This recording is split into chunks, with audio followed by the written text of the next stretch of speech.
A new horror movie is taking the idea of death to daring new dimensions. Matt Perrin has your Monday movie musing.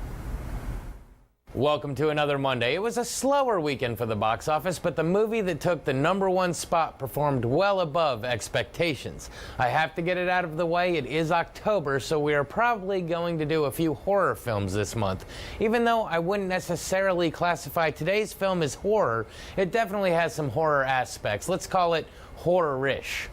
So without any further ado, let's jump right into it with my take on the film Happy Death Day. Our movie begins with a college student, Tree Gelbman, played by Jessica Rothe. We see her awaken in a strange dorm room after being out partying all night. We're quick to learn that she is not the most pleasant person and spends most of her time alienating others. We also learn that it's her birthday and she will be going to a huge party that night. Skipping ahead to the evening, Tree is going about her evening when she keeps having run-ins with a creepy person in a baby mask. Eventually, their intentions become perfectly clear with the murder of Tree. Immediately after being killed, Tree wakes up exactly as she had the previous morning.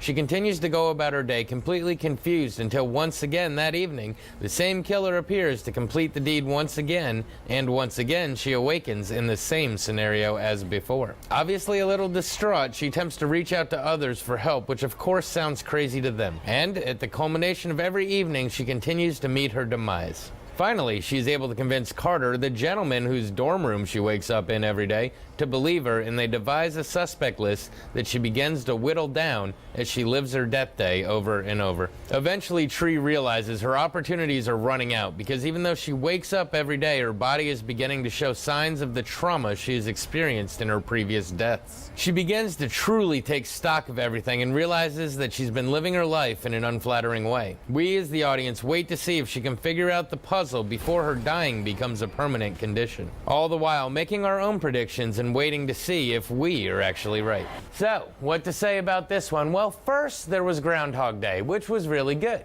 Then Edge of Tomorrow took the same concept and turned it into an action movie, and it was also very good.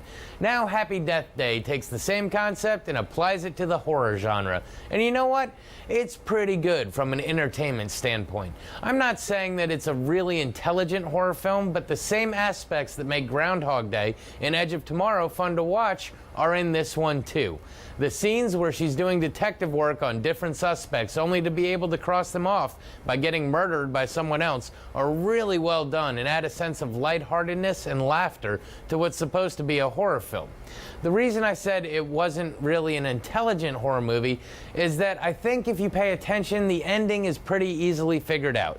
They try to do a typical horror twist, but the twist is what's been mapped out for you all along and thrown into your face with clues. In fact, the frustrating part of the movie is that instead of yelling at the character not to open that door, you're yelling at her who the murderer is.